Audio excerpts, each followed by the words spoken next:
His stud Stallion refused to cover any mare, and a bride whispered something, and it worked. The stagecoach pulled into Heron Flats on a Wednesday, which was fitting because nothing good had ever happened in that town on a Sunday. Mercy Calhoun stepped down from the coach before the driver offered his hand, her boots hitting the packed dirt with the kind of quiet certainty that came not from confidence, but from years of learning to land on her own feet. She had one trunk, she had $12, she had a letter, creased along 4 folds, that had brought her 900 miles west into a territory she could not have found on a map 3 months ago. The letter had come from her cousin Artis, who ran the laundry on the far end of Heron Flats Main Street. The letter had promised work and a room and the possibility of something better. But Artis had died of a lung fever 6 weeks before Mercy arrived, and no one in Heron Flats had thought to send word east. The laundry had been taken over by a broad-shouldered woman named Tessie Drummond, who had no use for Mercy and said so in 3 sentences before turning back to her tub. So Mercy stood in the street with her trunk and her $12 and the useless letter, and she did what she had always done. She looked around and she thought. The town was not much.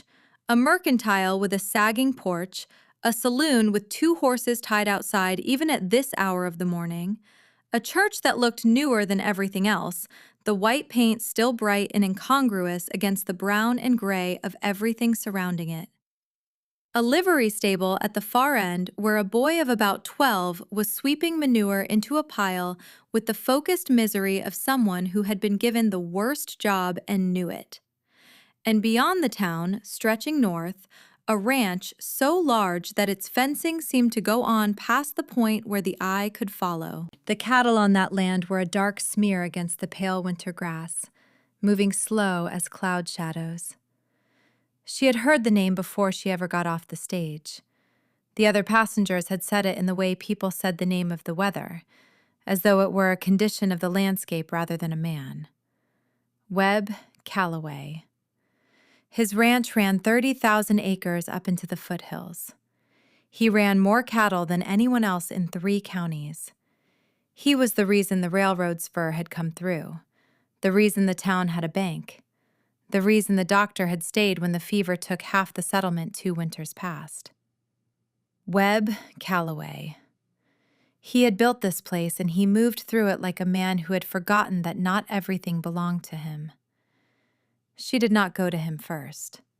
She went to every other door in town. By noon, she had been turned away from the mercantile, the saloon kitchen, the church rectory, and a boarding house run by a woman named Viola Marsh, who looked at Mercy the way a person looks at a stray dog, with equal parts sympathy and reluctance.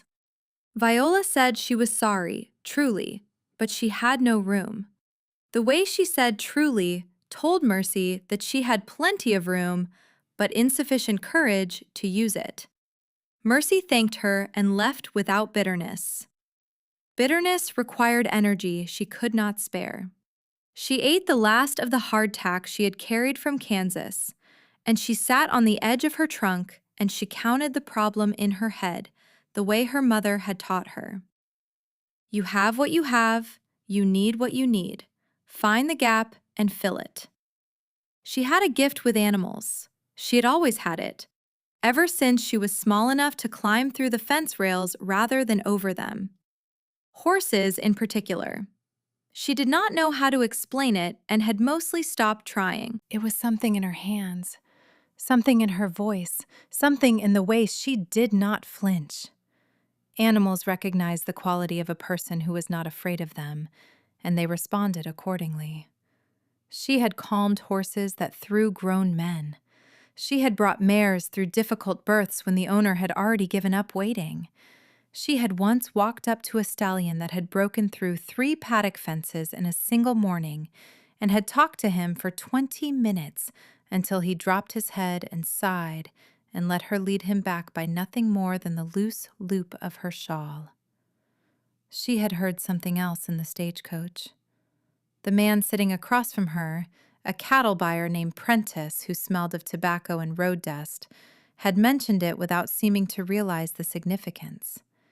He said that Webb Calloway had a problem on his hands. A stud stallion, the finest piece of horseflesh Prentice had ever personally witnessed, that had turned stubborn and strange and refused to do the one thing a stud stallion was meant to do: would not cover a single mare. Had not for 4 months. Cost Calloway a breeding season and the reputation of his horse operation both.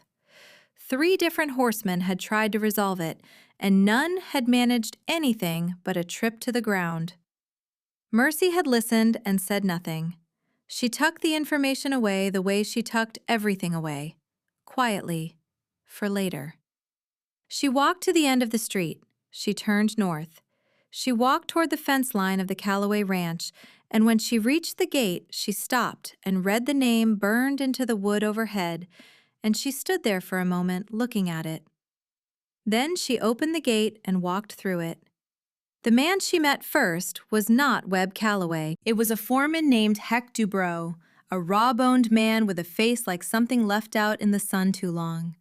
He came out of the barn at the sound of her footsteps and looked at her the way men on the frontier often looked at a woman arriving alone, unescorted, apparently unafraid. The look was not kind. She said she was looking for work. She said she had experience with horses. She said she had heard the ranch had a particular difficulty she might be able to help with. Heck Dubrow said that the ranch was not hiring, especially not women, especially not for horse work, and would she like him to call someone to walk her back to town. She said she would prefer to speak to Mr. Calloway directly. Heck Dubrow said Mr. Calloway was not available. She said she would wait. She sat down on the fence rail of the outer corral and she waited. She could be patient. Patience was a skill she had developed young, the way some people develop a talent for music or numbers. She waited the way the land waited for rain, completely and without complaint. She watched the hands move through the yard. She watched the dogs circle the feed barn. She watched a red-tailed hawk hang motionless above the north pasture in the cold, still air. She was aware that at least 2 men had walked past her twice, checking whether she had left yet, and she sat as though the fence rail had been built specifically for her, and she had every right to it.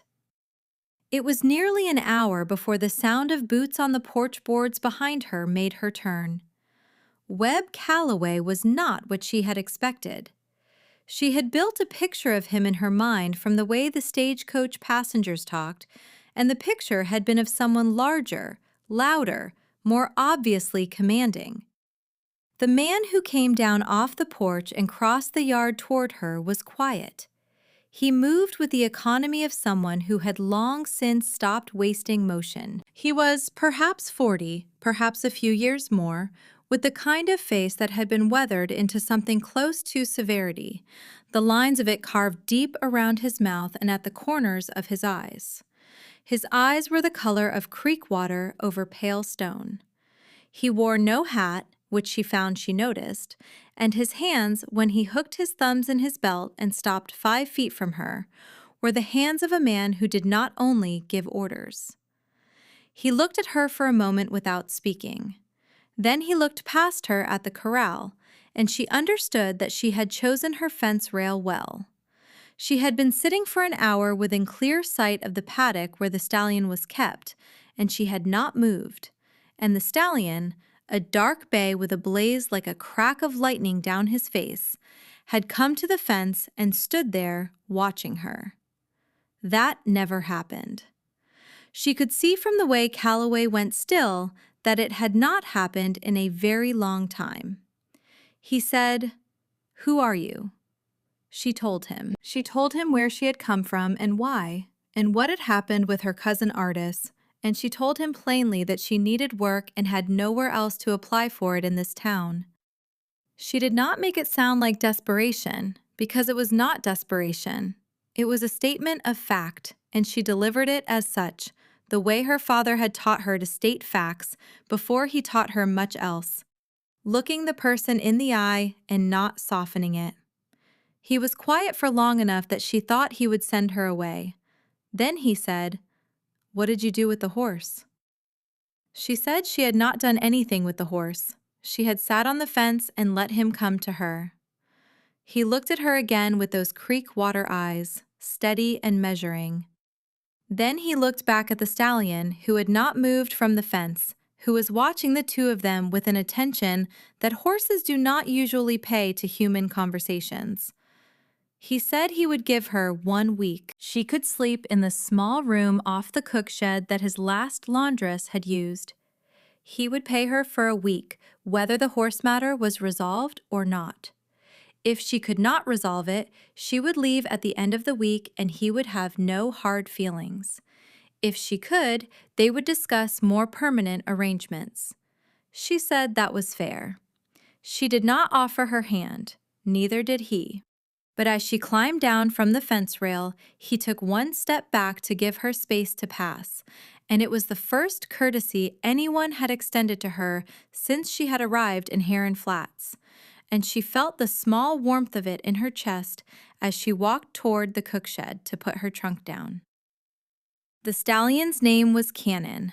She learned that from the boy, whose name was Pell, and who was the nephew of Heck DeBro, and who had been given the job of mucking Cannon's stall as a kind of punishment, though for what offense Pell could not entirely remember. Pell was a talker when given any encouragement at all, and Mercy gave him plenty.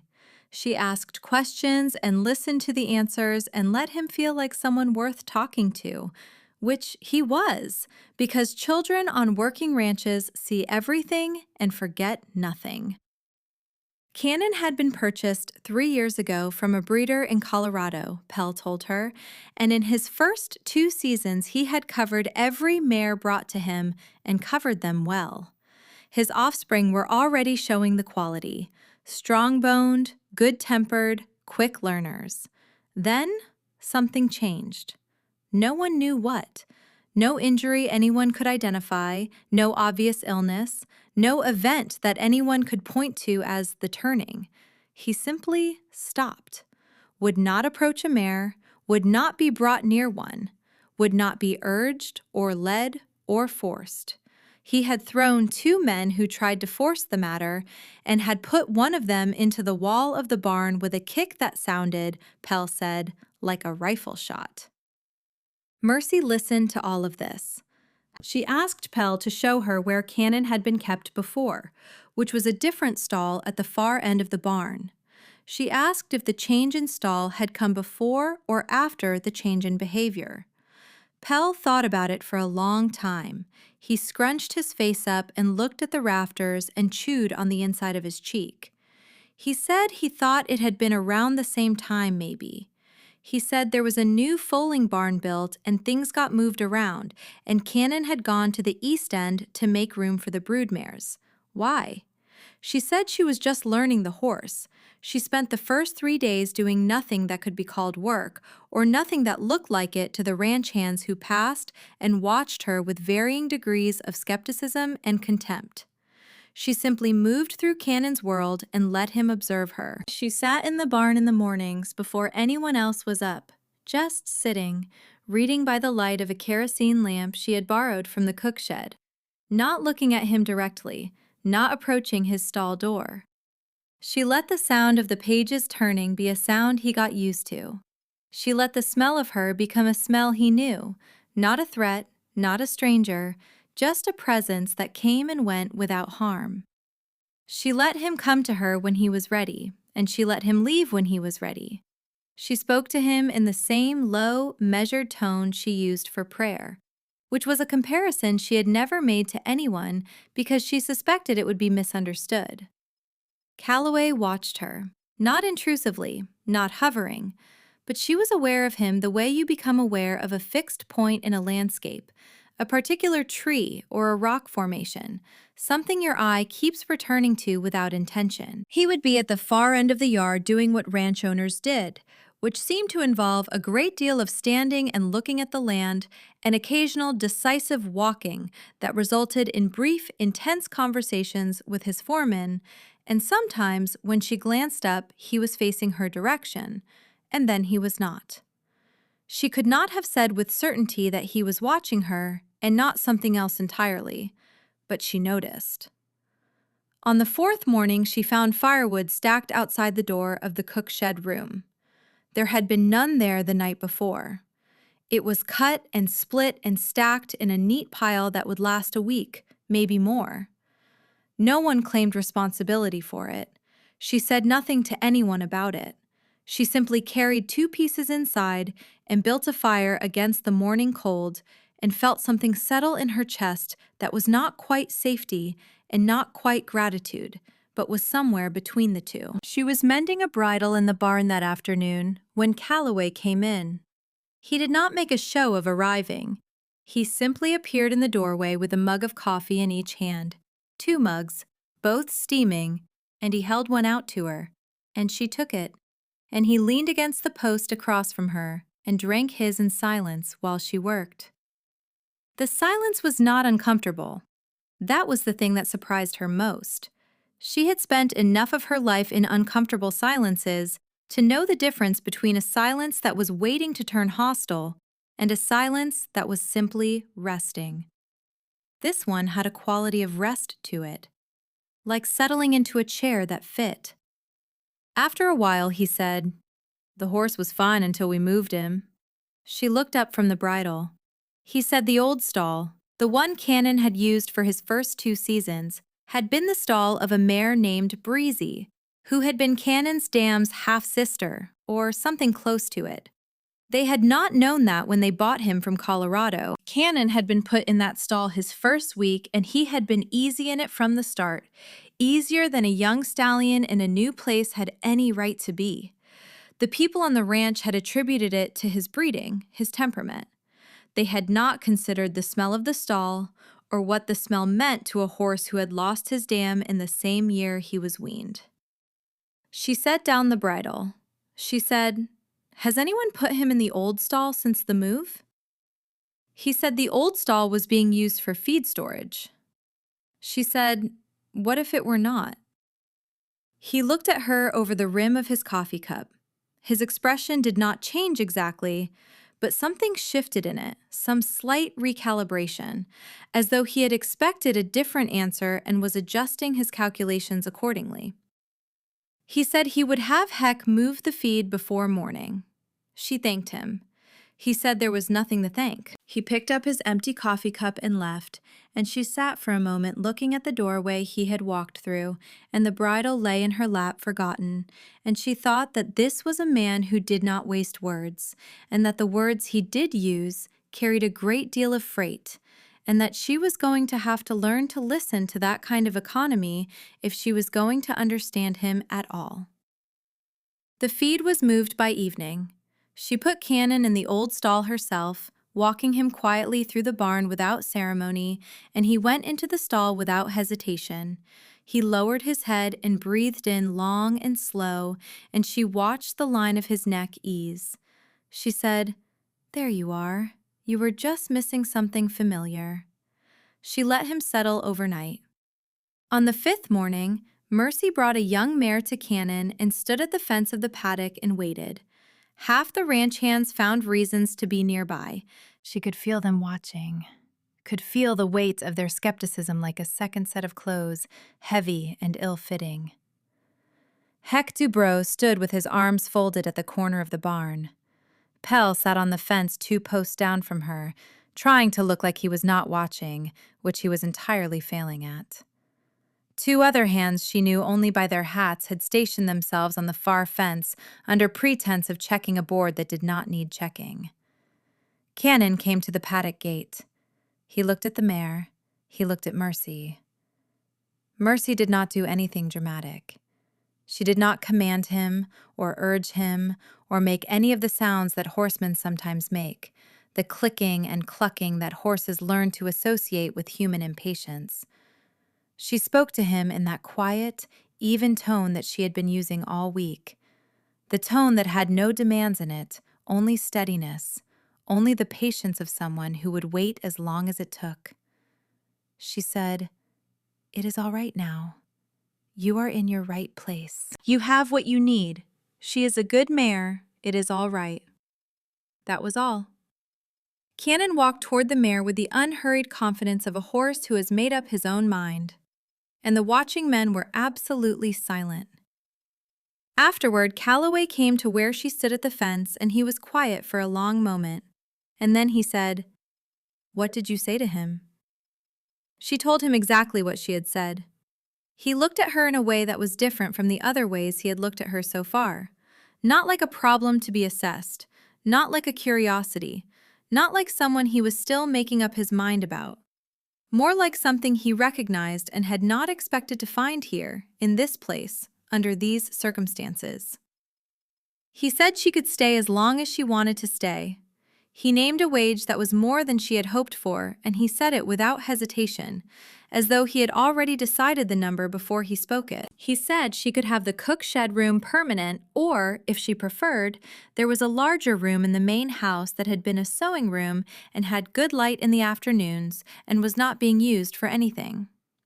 She said the cook shed room was fine for now. He nodded. He said good. And then, in a voice that was so quiet she almost missed it under the noise of the cold spring wind coming down from the hills, he said, "I am glad you walked through my gate." She did not answer that, but she was still feeling the warmth of it when she went in to sleep that night, lying in the small room with the smell of wood smoke and horse and new grass coming through the cracks in the boards, and she thought that she had not felt this quality of almost safe in a long time. And she held it carefully, the way you hold something you have found and are not sure yet belongs to you. The trouble began the following Sunday. It came in the form of a woman named Gretchen Harlow, who was the wife of the bank owner and who held a position in Heron Flats that was not quite official and not quite polite, but was nonetheless quite real. Gretchen Harlow decided who was acceptable and who was not, and her decisions had a way of becoming the town's decisions without anyone ever calling a vote. She was a compact woman of 50, with the kind of face that had once been pretty and had since become formidable, which Mercy thought was probably an improvement. Gretchen arrived at the Calloway Ranch on Sunday afternoon with 2 other women from the church committee and a smile that had all the warmth of first frost. She asked after Webb Calloway's health. She accepted coffee and sat in the main house parlor and looked around it with the careful eyes of a woman cataloging what had changed and what had not. She expressed a great deal of admiring interest in what she called the new arrangement with the horsewoman, as though Mercy were a piece of machinery that had been purchased for a specific function. Mercy sat in the corner of the room with her mending and said little. She had met Gretchen Harlow's before. There was one in every town and several in every city. They were a type as recognizable as a weather pattern. You could see them coming from a long way off if you had the right kind of eyes. The trick was to keep your hands busy and your expression mild, and to wait, because their kind always overplayed their hand if you gave them enough room. Gretchen, before leaving, managed to say 3 things that were intended to wound and that she would, if challenged, describe as concern. She questioned whether a single woman living on a working ranch was entirely proper, given the number of men employed there. She wondered aloud whether Webb's late wife, Margaret, whose name she spoke with a proprietary tenderness that made Mercy's hands still briefly on her sewing, would have approved of such an arrangement. She said she hoped, she truly hoped, for everyone's sake, that the situation would not give rise to talk, because talk was so hard to stop once it started. After they left, Calloway stood in the middle of the room and was very still. Mercy said, "She will not stop." He said he knew. She said, "Will it matter? To you, what she says?" He turned and looked at her with a directness that the question had earned. He said, "In this town, what that woman says tends to become what everyone believes." He said it quietly and without apology, as a plain fact about the world he lived in. He said he wanted her to know that that staying would not be without cost. She said she understood about costs. She had been paying them her entire life and had gotten quite good at calculating what things were worth. Something moved in his face. He said, "I know you have." Over the next week, Gretchen Harlow did not waste any time. Mercy felt it in the way the women at the Sunday market turned their backs or found sudden, urgent business elsewhere when she approached. She felt it in the way the preacher's eyes slid away from hers at the church door after the service, that particular look of a man who disapproves but does not have the courage to say so plainly.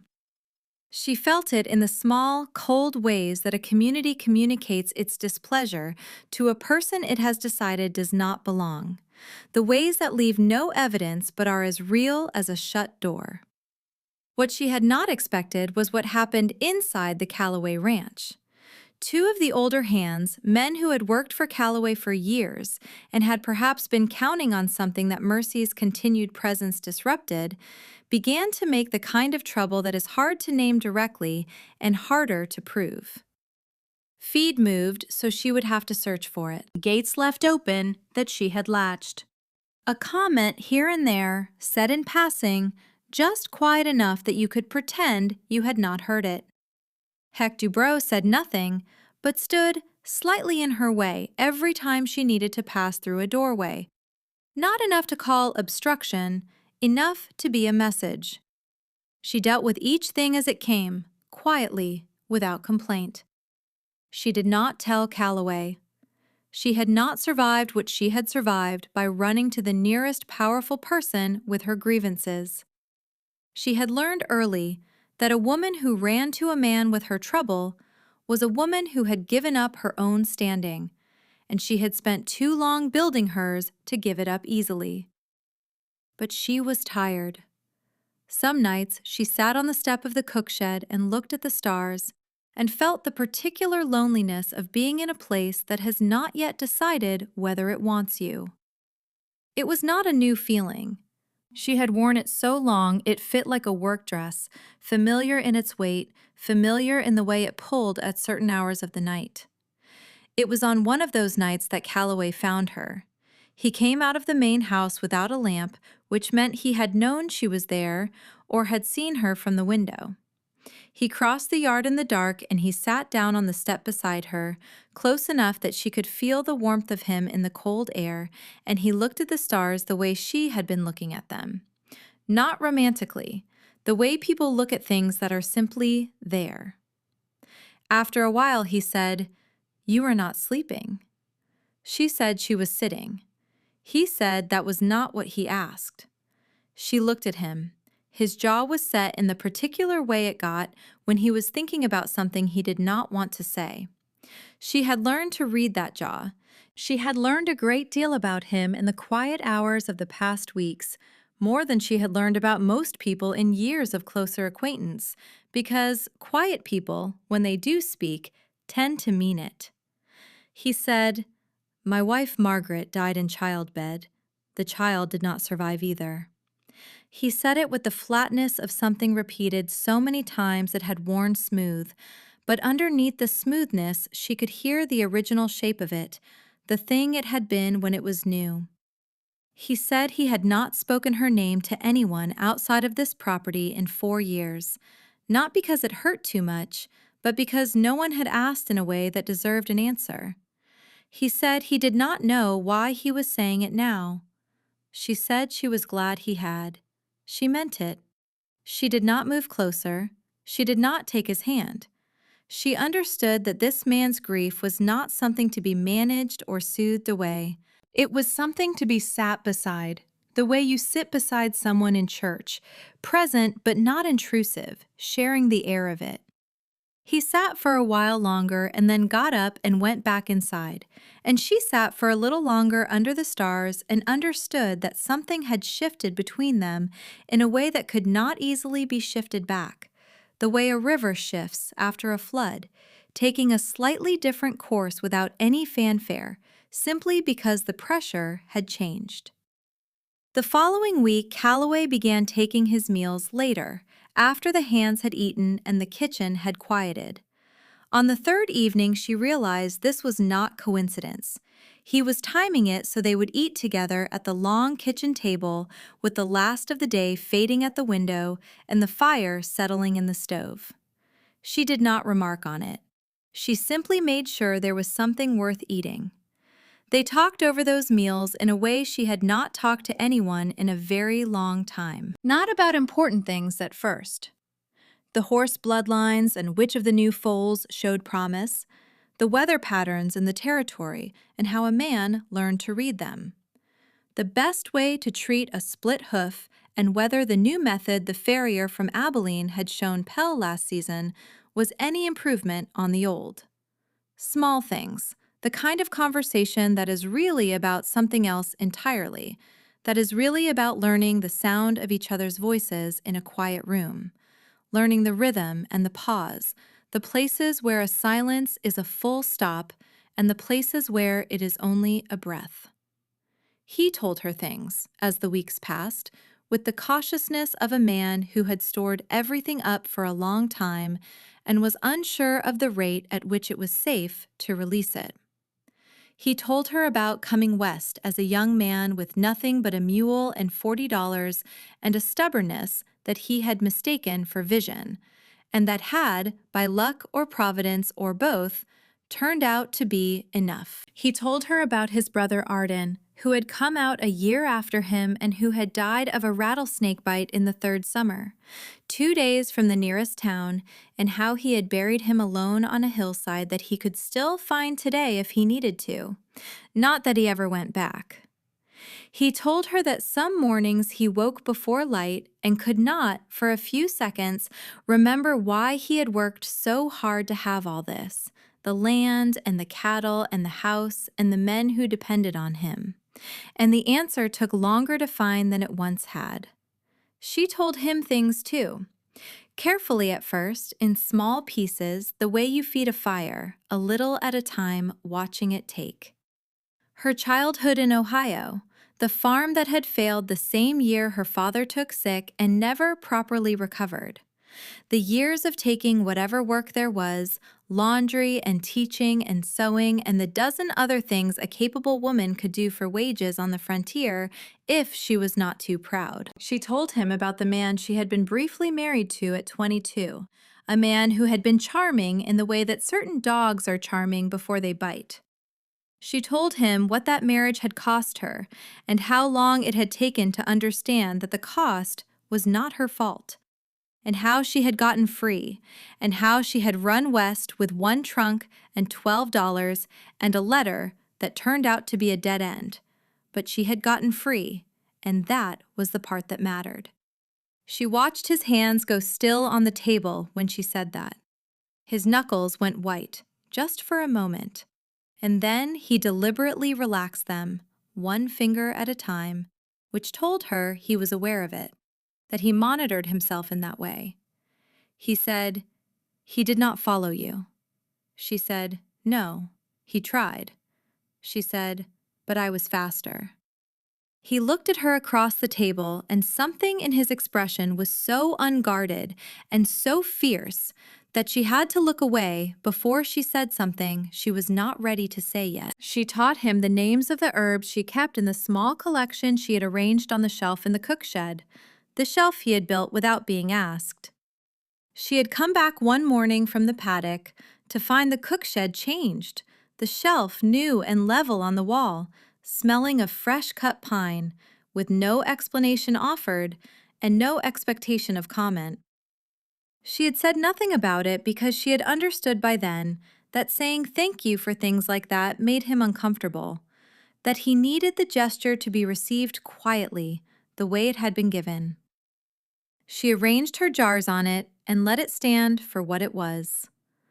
She mended the tear in his good coat that had been left too long and was beginning to come apart at the shoulder seam. She took it off the post one morning without asking and brought it back that evening repaired, and he noticed the way she had noticed the firewood and the shelf, with a quality of attention that did not need words, but that she felt nonetheless. He turned the mended seam over in his hands and ran his thumb along it once. He said, I had a woman do that for me once, my wife. She was particular about such things. She said she was glad the coat was not ruined. He looked at her for a moment, and then he put the coat on and went out, and she thought that grief was a strange and patient thing, that it lived in the most ordinary objects, in coat seams and coffee cups, and the sound of someone doing a thing that another person used to do, and that a man could carry it for years and still be startled by it when he least expected, the way you can know a step is loose and still catch your foot on it in the dark. Cannon was producing well.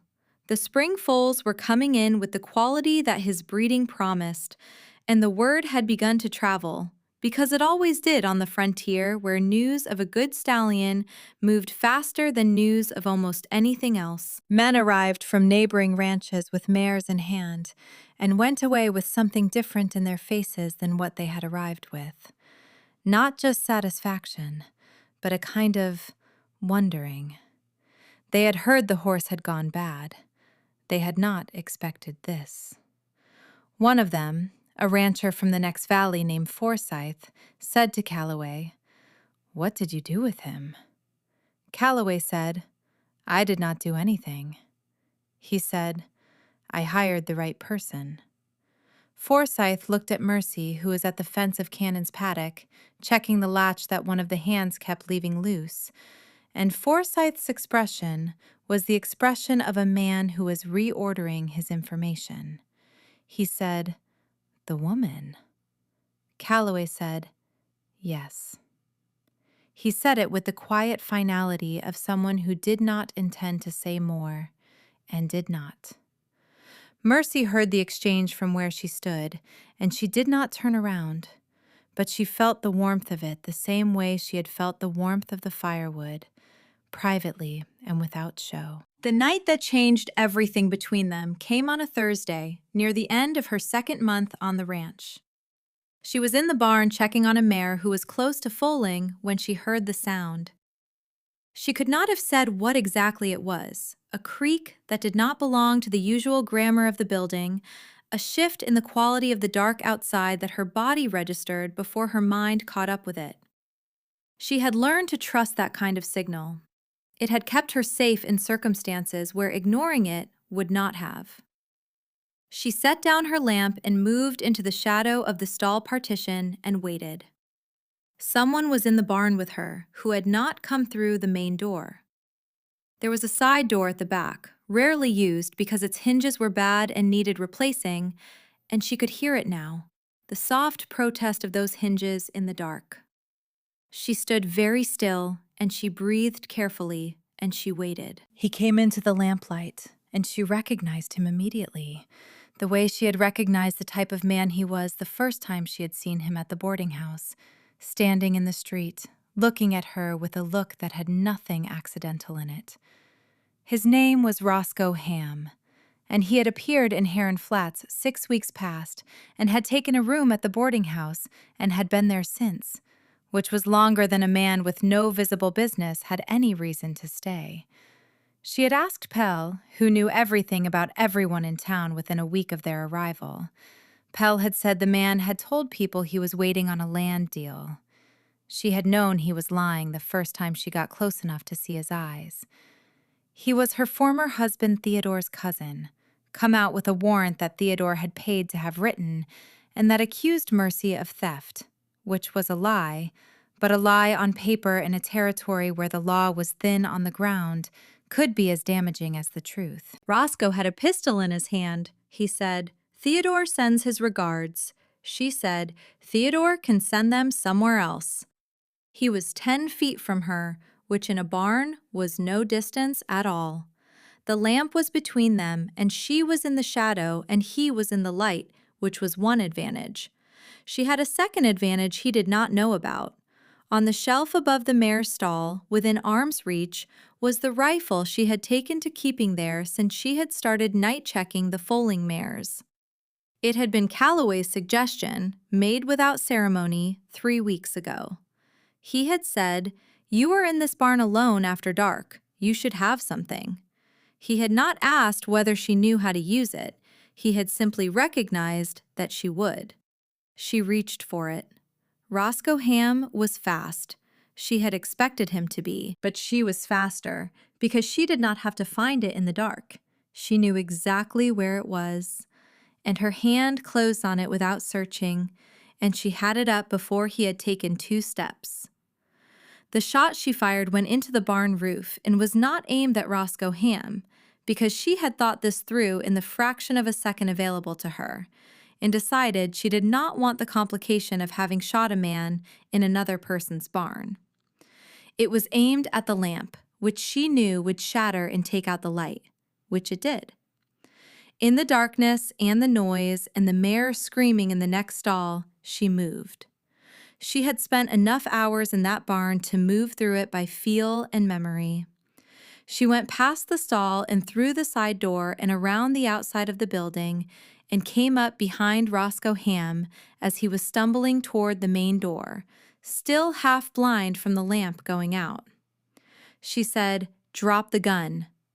She had the rifle on him. She could see him by the cold light of the stars and the light coming from the main house, which had come on, because the shot had woken the household and probably half the bunkhouse too. He dropped the gun. Calloway was the first person through the barn door. He had a pistol in his hand and no coat and his shirt half tucked, and he looked at Mercy standing behind a man with a rifle in her hands, and then at the man, and then back at Mercy with an expression that was somewhere between alarmed and something she could not name immediately, but that she stored carefully for later consideration. She said, "This man was sent by my former husband to collect me on a false warrant. He has a pistol in the dirt there. I would be grateful if someone would tie him up before I have to keep pointing this at him because my arms are beginning to tire." There was a moment of very complete silence.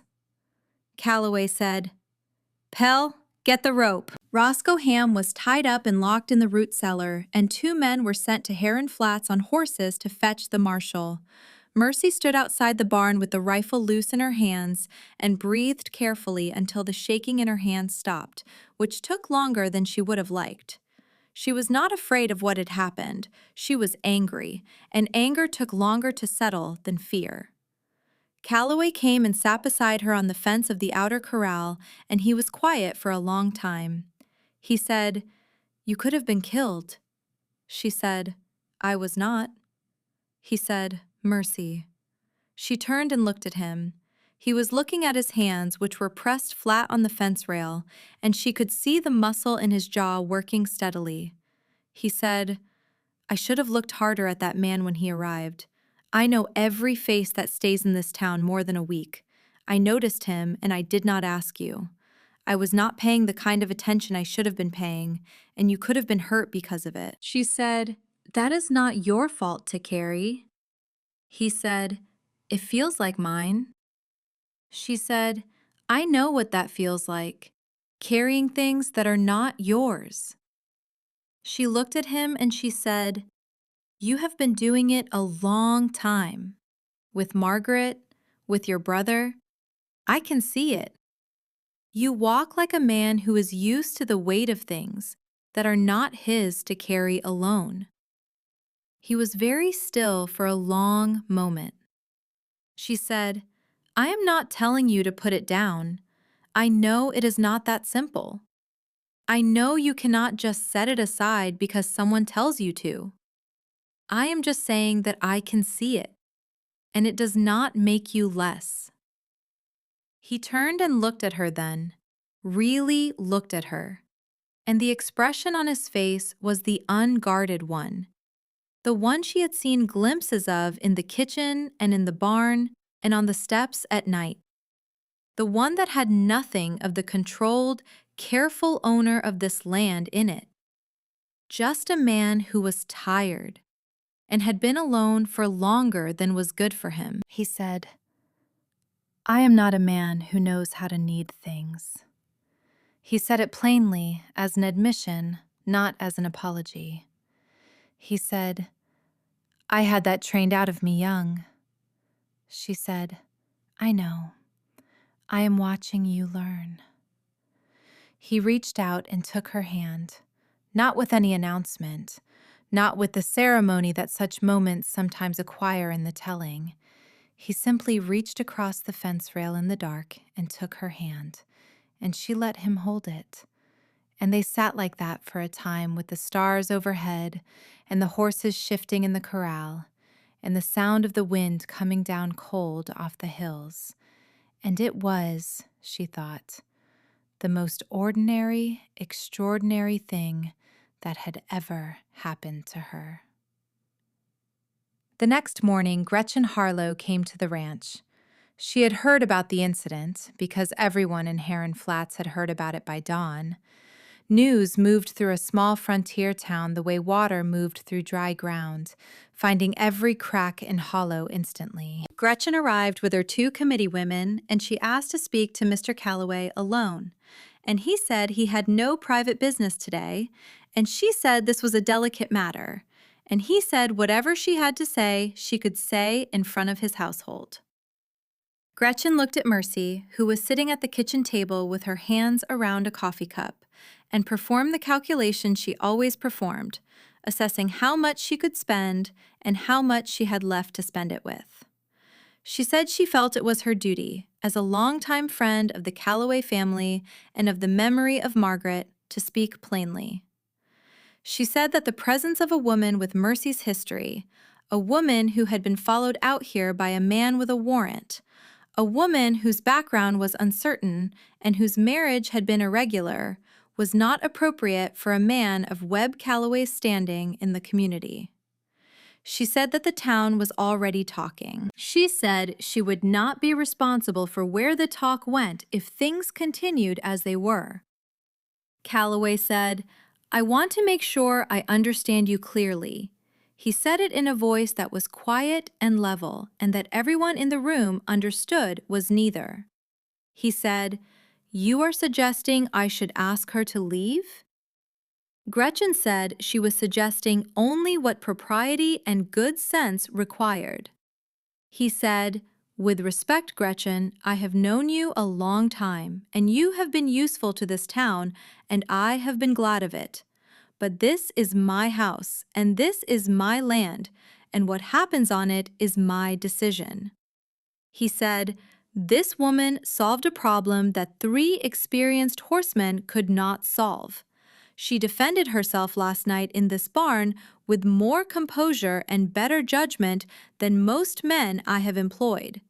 She has worked harder and asked for less and complained less than anyone on this property in the years I have run it." He paused. He said, "I am not asking her to leave.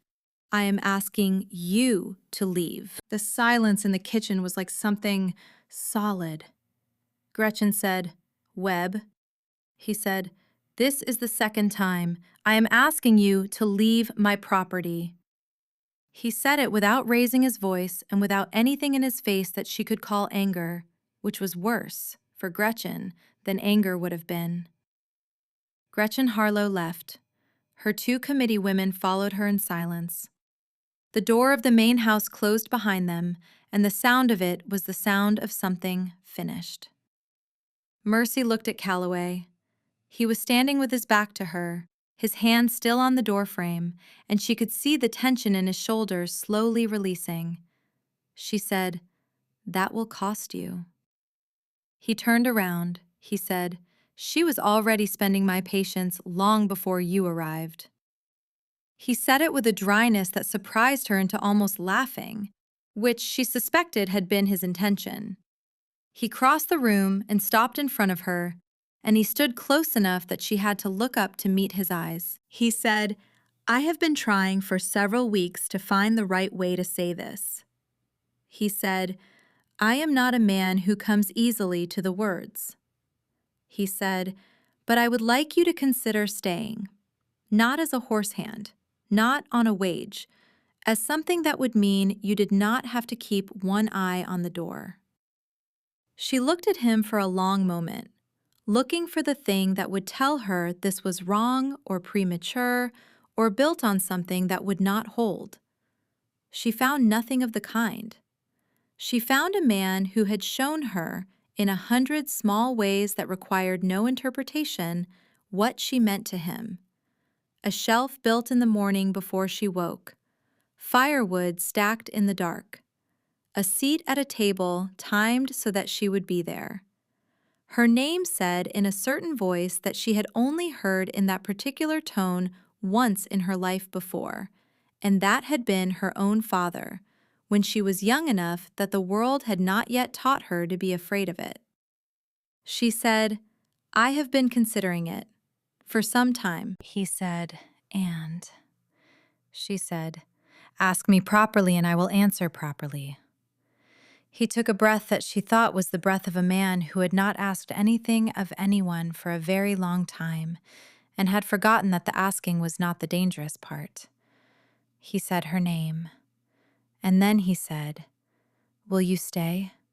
Will you make this your home and be my wife and let me be the man who stands beside you when things come at you in the dark?" She said yes. He did not pull her close. He was not that kind of man, and she did not need him to be. But he took both her hands in both of his, and he held them, and he bowed his head for a moment over her hands in the silence of the kitchen, with the morning light coming in at the window.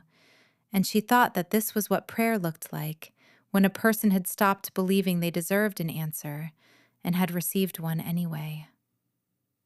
They were married in the Heron Flats church on a Saturday in early spring, 6 weeks later. The preacher, who had avoided her eyes after Sunday services, performed the ceremony with a chastened thoroughness that suggested he had rethought several positions recently.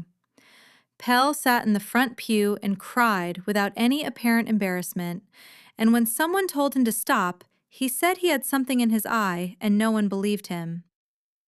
The marshal who had come to collect Roscoe Ham served as a witness, and in his report back to the county, he had included a recommendation that the warrant Theodore Calhoun had issued against his former wife be examined, which examination eventually revealed that Theodore had paid a debt collector to file the warrant and that the underlying accusation was entirely fabricated, and the warrant was vacated, which took 2 months and cost Mercy nothing but waiting, which she had always been good at. Calloway gave her the deed to 40 acres of the ranch as a wedding gift.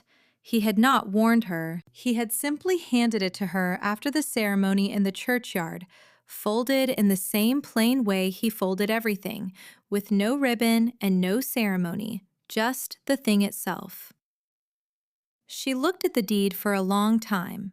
Then she folded it carefully along its original lines and put it inside the cover of her Bible, which had traveled 900 miles in the bottom of her trunk and had survived the journey without a torn page. She said, "I had $12 when I came here. Now I have 40 acres and a home, and a man who built me a shelf before he knew my name." She said, "I think I am richer than I have ever been, and most of it has nothing to do with land." He looked at her in the afternoon light of the churchyard with the wind and the new spring grass and the whole town watching, and he smiled the smile she had learned to watch for, the quiet one that was gone before most people would have noticed it. And she noticed it, as she had been noticing it for months, and she thought she would be noticing it for a very long time to come. That evening they sat on the porch of the main house in the last light, which lay pink and gold and long across the prairie, and Cannon was in the paddock below them, moving through the early grass with the settled assurance of a horse who has found his right place and knows it. And Mercy sat in the porch chair and felt the quality of the silence around them, and found it to be the right kind. Not the silence of loneliness, which she knew as well as she knew her own reflection, the silence of fullness, the silence of a life that has arranged itself, after much difficulty and many wrong directions, into something that holds. Calloway reached over and put his hand over hers on the arm of her chair. He said, "I am glad you opened that gate." She said, "You were watching from the window when I did it." He said, "I was." He said, "I was hoping you would not turn back."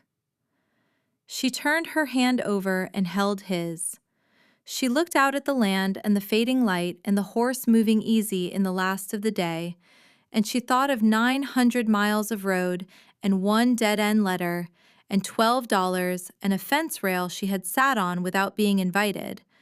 And she thought that the distance between where she had been and where she was sitting now was not measured in miles at all, but in the small accumulation of days in which a person chooses, again and again, to stay standing. The frontier was not kind. It had never been kind. But there were places in it where, if you were steady enough and patient enough and willing to walk through a gate that had not been opened for you, the land could become your land, and the man beside you could become your man, and the name burned into the gate overhead could become a word for home. She had found such a place. She intended to stay in it. If this story reached something in you, I hope you will take a moment to leave a like and subscribe so you do not miss the ones still to come. Tell me in the comments below, would you have had the courage she did to walk up that road with nothing but a letter that turned out to be worth nothing and knock on a gate that had not been opened for you? I would love to know what you think.